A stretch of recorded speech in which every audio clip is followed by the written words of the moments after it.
Guys, it's Jen. This is another Jen is Zen episode of Reframing Me. In these short bits, I give you something to meditate on or journal about. Today, I'd like you to think about this.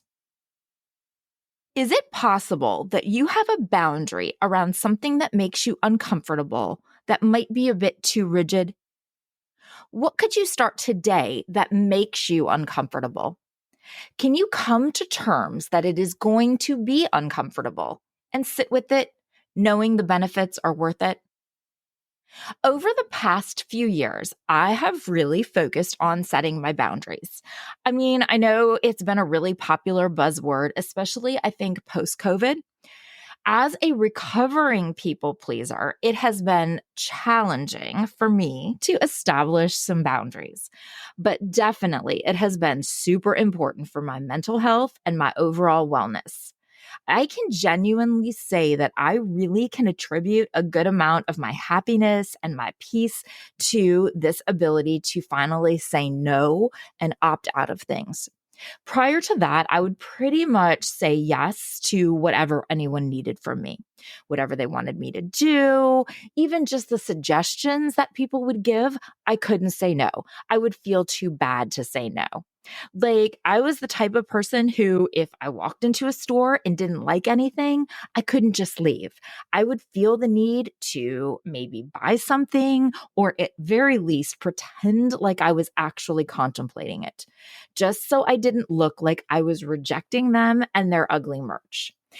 How much time did I waste pretending to be interested in things when I absolutely had no intention of purchasing them? And why? To simply please the random salesperson who I would never see again?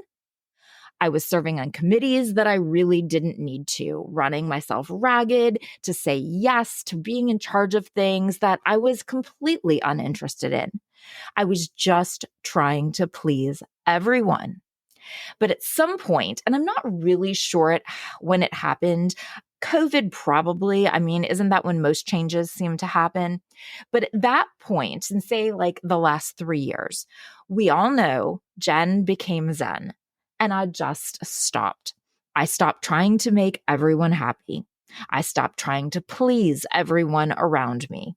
That's not to say I'm not still people pleasing. I am. I probably always will be to some degree. And I don't think that that's necessarily a bad thing.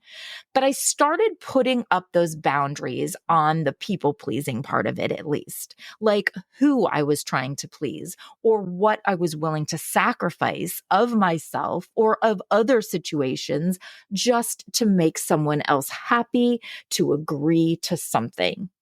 I learned how to say no.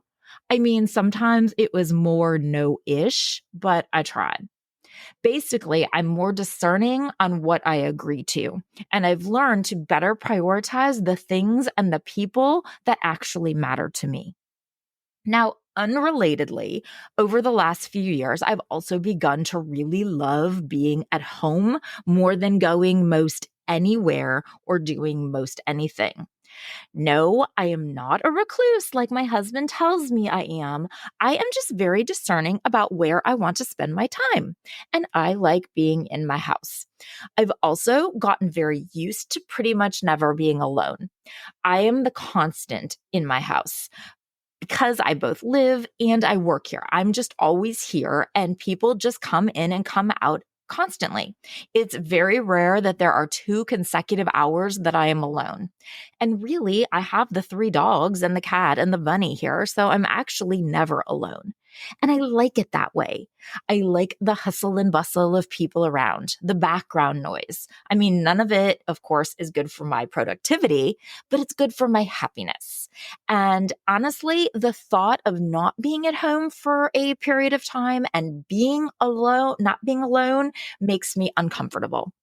And of course, my family is my top priority, and they always have different things going on, and I don't like to miss out on it. So one of the boundaries that I have put up is not traveling to academic conferences.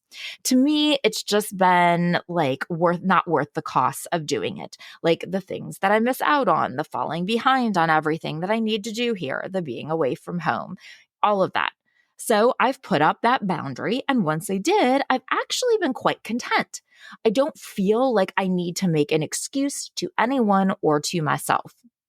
Well, because of one of my closest friends and colleagues and her role in planning a conference, I actually did just that for a few days last week.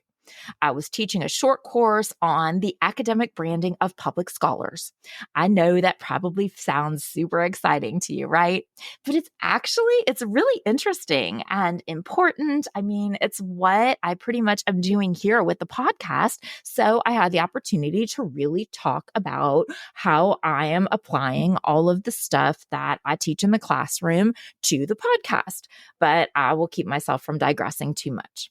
Needless to say, when I agreed to it months ago, it sounded better. Well, no, I lie. I realized even then that I didn't want to go, but I still agreed because it was like 6 months ago and March was so very far away at that point. So obviously, I have been dreading it for the last few weeks, dreading packing and traveling, and not just traveling, but traveling alone, but not traveling alone, just being alone.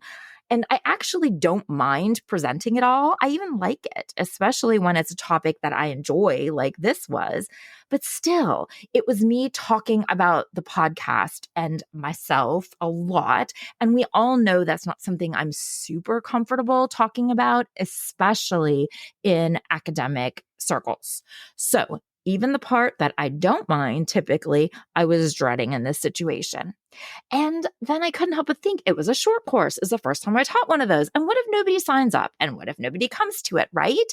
Especially because last week, my daughter was like, "So does anyone even still listen to your podcast?" I'm like, yes, lots of people listen to my podcast. Would you like to see the data?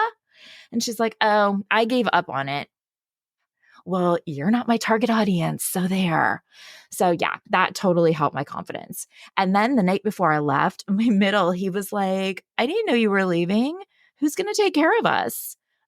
Your father will still be here, and you have a driver's license and an almost 18-year-old brother, and it's like 2 days. You'll be fine.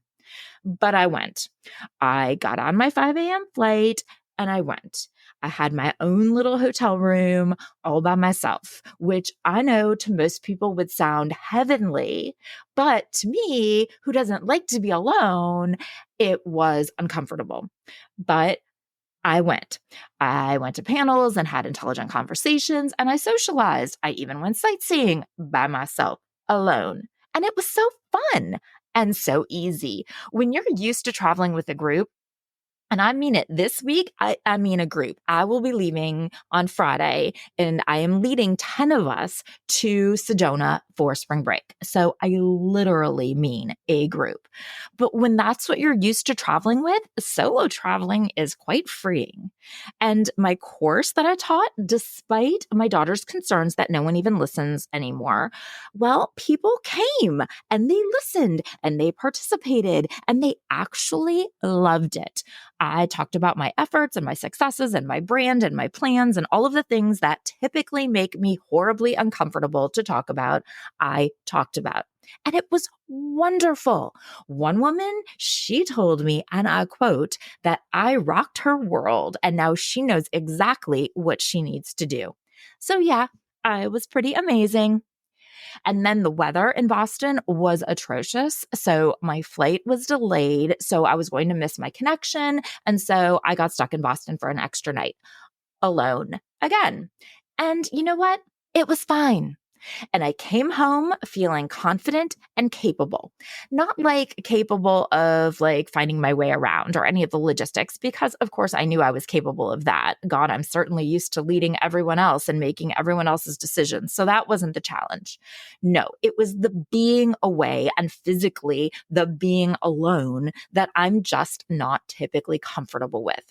And the same thing, it wasn't the presenting that I'm uncomfortable with, but it was more the content that I was uncomfortable with, the talking about and incorporating the information about my podcast and me and my plans for it into a room full of academics. That's what I was concerned about. And you know what? That was great too. I came home rethinking this boundary that I've put up. And did I just put it up because it makes me uncomfortable? Maybe I'm reaching the point that I need to reconsider. Maybe I see the reasons, or at least a bit of the reasons, that other people actually enjoy conferences. Maybe my boundary was a bit too rigid. Maybe I'm not comfortable, and boy, I was not comfortable leading up to it. But maybe I need to just sit with that discomfort and make it through and know that the benefits just might be worth it. Because in life, it's often the things that we are avoiding that we need the most. We're usually avoiding them because we know that they'll be uncomfortable. It's out of our comfort zone. We don't know what it will be like. We don't know how we'll feel. We're not sure if we'll succeed.